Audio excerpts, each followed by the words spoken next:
Hello mga kinako at kayo na nyo rin. Ayan, wala naman ako magawa. Kaya maghanap ako ng gagawin. At syempre, ito na yung bago kong project. Ang naisip ko ang gawin dyan ay yung mga lagayan ng notebook, lagayan ng mga dating libro, ganyan ng anak ko. Ang pangit kasi tignan pag nakakalat, kaya gagawin ko siya ng cabinet. At hindi na nga ako gumastos ng kahoy dyan dahil ang ginamit ko is yung pinagbaklasan ng malaking lumang cabinet. Malaking bagay nga yung meron kang power tools sa bahay, like yung nabili kong electric saw. Gamit na gamit ko yan sa mga DIY ko. Ayan, parang gagawa ka lang naman ng box na pahaba. Tapos, gagawin ko dyan is two-door cabinet. Ayan na siya.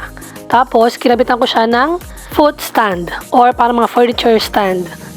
Nabili ko lang din yan dito sa online. At lahat ng mga nabili ko, ilalagay ko na lang sa comment section. At ayan, nilagyan ko na nga pala siya ng door. Hindi nyo lang nakita.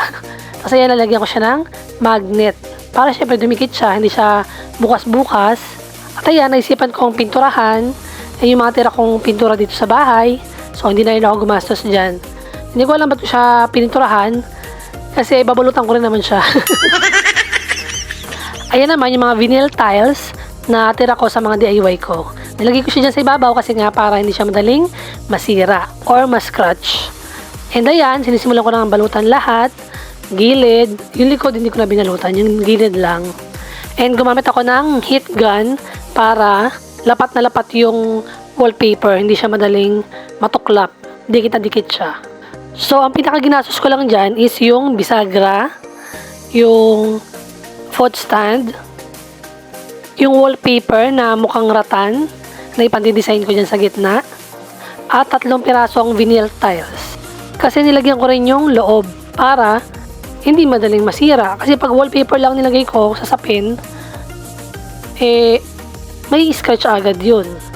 So, mas magandang vinyl tiles ang gamitin. Yung cabinet handle na kinakabit ko dyan ngayon is tira ko lang din. Hindi ko talaga siya binili para dyan.